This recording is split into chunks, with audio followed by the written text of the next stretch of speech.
सब आगे खेले भैया। अपने मासूम बच्चे को खून फेंक कीजिए भैया। मेरे बातों को विश्वास कीजिए भैया।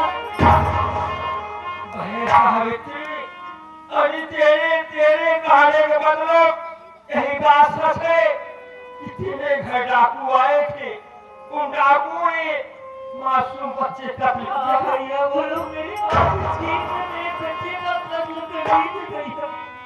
और उसका खून मुझे पिला कर वो लोग भाग गए थे बेहोश करके। बहन सावित्री, तू चिंता मत कर बहन, उन डाकुओं को जिंदा नहीं छोड़ूंगा बहन।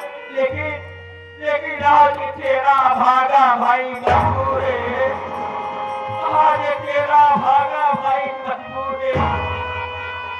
मैं कानून का पुजारी हूँ बहन, सारे साधु तेरे खिलाफ है बहन, मुझे माफ कर देगा। मैं इस वक्त चालान लिखकर तुझे जेल भेज रहा हूँ बहन।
आप मुझे नहीं पहचाने, लेकिन मैं आपको भली भांति पहचान रहा हूं। याद कीजिए, लेकिन आपको कैसे याद में रहेगा साहब? मैं वही संतोष कुमार हूँ, वही ग्राम सभा जगह में रहने वाला हूँ। उस दिन हमने ही अपने पास आपके पास फोन करके आपके पास सूचना दिया कि मेरी पत्नी ने मेरे मासूम बच्चे का खून कर दिया है। साहब, मैं तो अपनी बीवी के ऊपर संदेह करके कानून को सौंप दिया, लेकिन सच्चाई ये है कि मेरे बच्चे को मारने वाला कोई गैर नहीं, ये मेरी भाभी और ये कमीना मेरा बाप है। ये दोनों मिलकर मेरे मासूम बच्चे का खून कर दिए और इतना भी काम किए कि वही लहू सावित्री को पिला दिए, बच्चे का खून उसके मां को पिला दिया कि दिल में दया नहीं आई। साहब, इसलिए आपसे विनती है, इल्तिजा है, गुजारिश है, दरख्वास्त है कि मेरी पत्नी बेकसूर है, उसे रिहा किया जाए। ये लोग गुनहगार है, ये मुजरिम है, ये अपराधी है। अगर आप सजा देना चाहते हैं या आपका कानून सजा देना चाहता है, इन अपराधियों को दीजिए, जो गुनहगार है, खूनी है, मुजरिम है, इन्हें सजा मिलना चाहिए। ये आपसे विनती है साहब।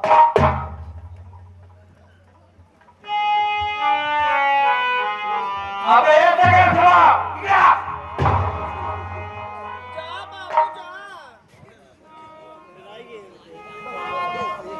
साहब, जगह साहब जगह ना साहब। पहले बता, सावित्री के 5 दिन के मासूम बच्चे का कत्ल क्यों किया? साहब, सुबह का वक्त है, झूठ नहीं बोलूंगा, जो किया हो सब सच ही बताऊंगा। मेरी बड़ी बहू के बच्चा नहीं हो रहे थे साहब। एक दिन मैं गया वो बसरही का कल्लू ओझा है उसके पास गया साहब। उससे हमने बताया कि मेरी बड़ी बहू के बच्चा नहीं हो रहे हैं। उसने कहा बच्चा होंगे लेकिन एक काम करना पड़ेगा। हमने कहा बताओ कौन सा काम। उसने कहा 5 दिन का मासूम बच्चा काट के अगर उसका खून इसी माँ को पिला दोगे तो तुम्हारे बहू के बच्चा धकाधक पैदा होगा। हाँ साहब, एक ओझा के कहने से तूने 5 दिन के मासूम बच्चे का कत्ल करके और उसी के बेटे का खून उसी की माँ को पिला दिया। उसी कल्लू ओझा के कहने से साहब। कलमा ओझा के कहने से आपको अगले गंधे साले और तो ढोगी खुद है साला। दिन भर सारा मुर्गा गोश्त खाता है और चोरा पहन कर रखा है सारा। अरे साहब क्या बताओ बिल्लू यादव कोई तारीफ किया था उसकी साहब वही भेजा है मुझे। उसके कारण भी चला गया। हाँ साहब ठीक है उसको भी साले को नहीं छोड़ूंगा। ये बता और क्या किया है रे? और किया साहब बता रहा साहब। और क्या किया? हाँ साहब और क्या किया? एक दिन मैं और मेरी बहू दोनों एक ही कमरे में कहीं चारपाई पे लेटे थे। मेरी पत्नी पार्वती आके हम दोनों को लगे हाथ पकड़ लिया और उसने कहा कि मेरा बड़ा बेटा पंकज आएगा तो सारी कहानी मैं पंकज से बता दूंगी। मैं सोचा अगर पंकज से बता देगी तो मैं समाज के अंदर सर उठा के चलने का भी नहीं रहूंगा। मैं और बहू मिलकर पार्वती को खत्म कर दिया और मारने के बाद आपके पास मैंने ही फोन किया कि मेरा बड़ा बेटा पंकज अपनी सौतेली माँ का खून कर दिया। साहब मैं आपसे झूठ बोल रहा था। क्या?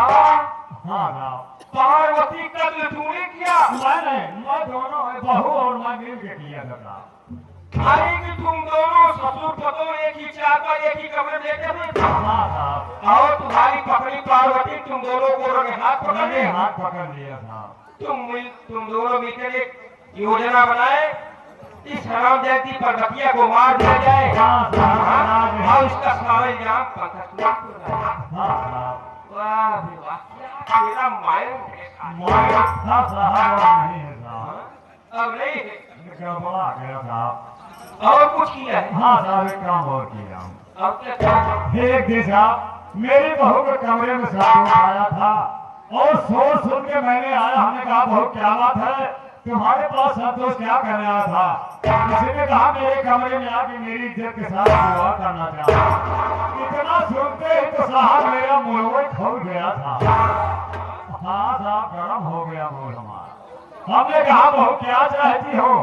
इसने कहा कि गंदी निगाह से मुझे देखा कि दोनों आंखें फोड़ दो। हमने कहा बहू जो चाहोगे मैं वही करूंगा। मैं और बहू मिलकर के दोनों संतोष की आंखें फोड़ दिया था और कुछ नहीं किया होता। अभी सारे इतना कम है हालात हो क्या हुए? इसके कहने से तूने अपनी औलाद की दोनों आंखों की रोशनी छीन लिया। हाँ साहब ये जितना कहती थी उतना मैं करता था। क्या वही करेगा बे? तू यही सोच रहा था मेरे माँ पर मेरा बेटा हावी हो रहा है। एक भैया के दो सवा कैसे रह सकती नहीं है? साहब आगे मत कहिए साहब बहुत तकलीफ हो रहा है।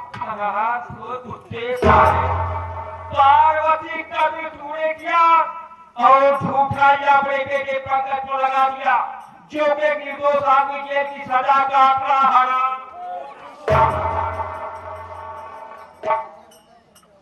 दरोगा बाबू जिस पंकज को आप याद करके पश्चाताप कर रहे हैं वो पंकज कुमार आपके सामने खड़ा है। मेरी सौतेली मां का खून हुआ। खून के इल्जाम में आप मुझे गिरफ्तार किए, जेल भेज दिए। 7 साल के लिए सजा हो गई। 7 साल में जेल में बिताया। उसके बाद मेरी रिहाई हुई तो मैं सोचा घर जाकर के क्या करूंगा? मां के असली कातिल को पता लगाऊंगा।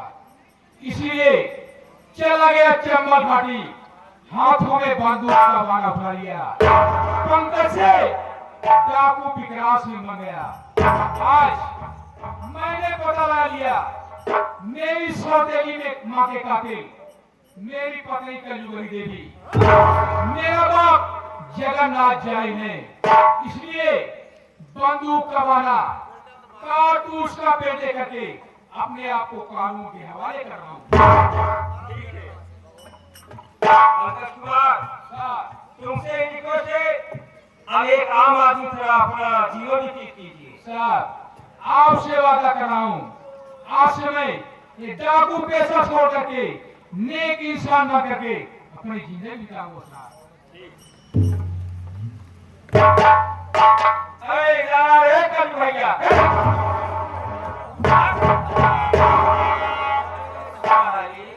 इतनी स्पीड में चल रही क्या मेरे सर पर बैठेगी? नहीं साहब, जल्दी जल्दी चलने की मेरी आदत पड़ गई। वो कैसे?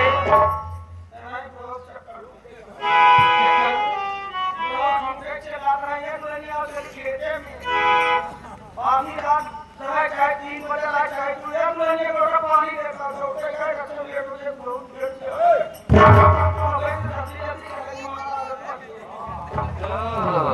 ये बता,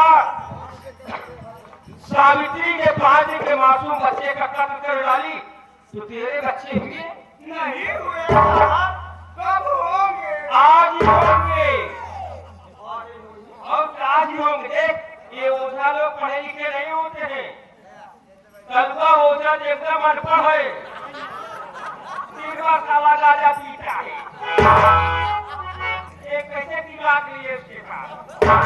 लेकिन मैं एक पढ़ा लिखा साइंटिस्ट आदमी हूँ। मैं आज तुझे 2 मिनट जो बच्चा दूंगा, बता कितना बच्चा लेना चाहती है।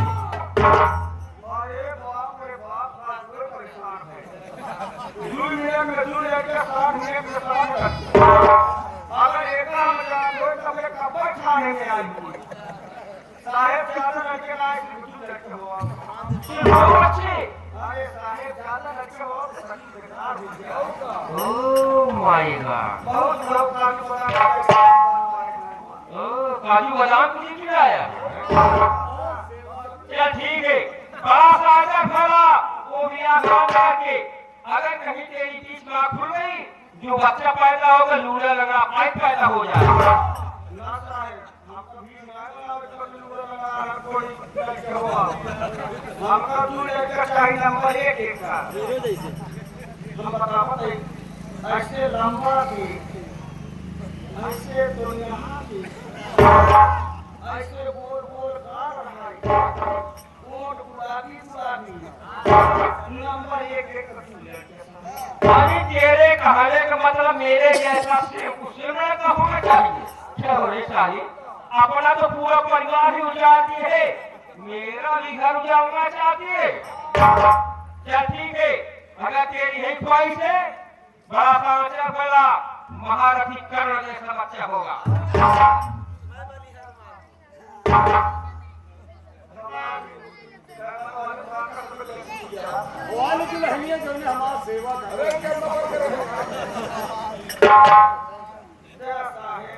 क्या बड़ा समाचार बड़ा लगे साहेब, कमी हुए शायद तुझे मालूम नहीं है, जब ईश्वर देता है तो छप्पर फाड़ कर देता है, जब देता है जमीन घेर कर देता है।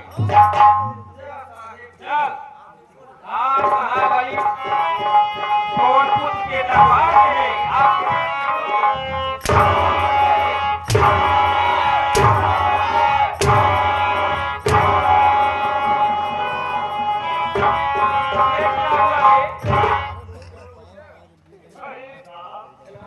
बहू को मत मारो साहब। क्यों?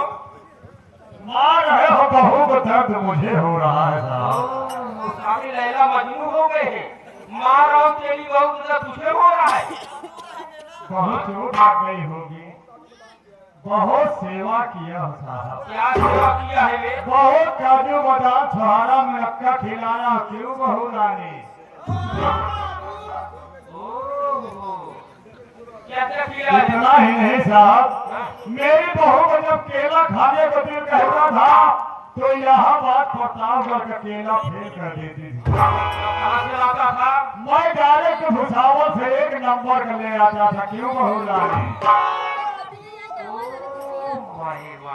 क्योंकि जब तेरी बहू को केला खाने की इच्छा जाती थी, प्रयागराज, जौनपुर, प्रतापगढ़ अभी यूपी का केला नहीं पसंद आता नहीं था, पसंद आता था। दूसरे फ्रांस से केला मंगाता था। हाँ साहब, जितनी छोटी है उतना ही मोटा केला खाती है मेरी रोजा। ओहो, इतना बड़ा। हाँ साहब। क्या सारे तेरा इतना प्यार चुकल रहा है कि उसने नहीं मैं तुझे ही अरे नहीं साहब, मैं तो छोटी महाराज एक हफ्ता खा हमारे बुढ़ाऊ को जी मारा, बहुत गरम गरम तेल कटोरी है, उसमें के बुढ़ाऊ को जाके तक नीचे ही करिया हो रही।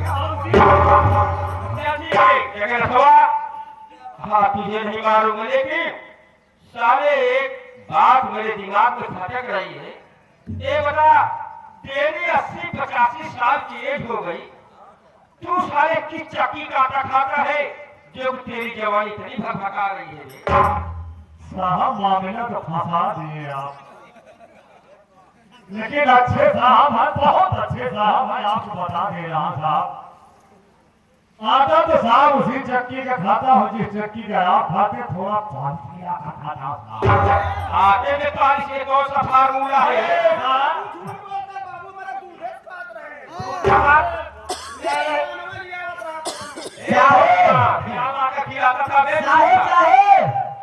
जब पानी मिला खा रहे न कुछ, इस साला हमका रोज बुलाएंगे, 10 रुपये देंगे, मेडिकल स्टोर पर भेज दे। क्या खाना जाता साहेब? मैं ठोस खाता साहब। दवाई के मौके पर साहब ये आपसे मरवाना चाहिए। सावित्री निर्दोष है, सावित्री को छोड़ दीजिए और जगन्नाथ चाहे कन्हैया देवी को इस वक्त गिरफ्तार कर लो।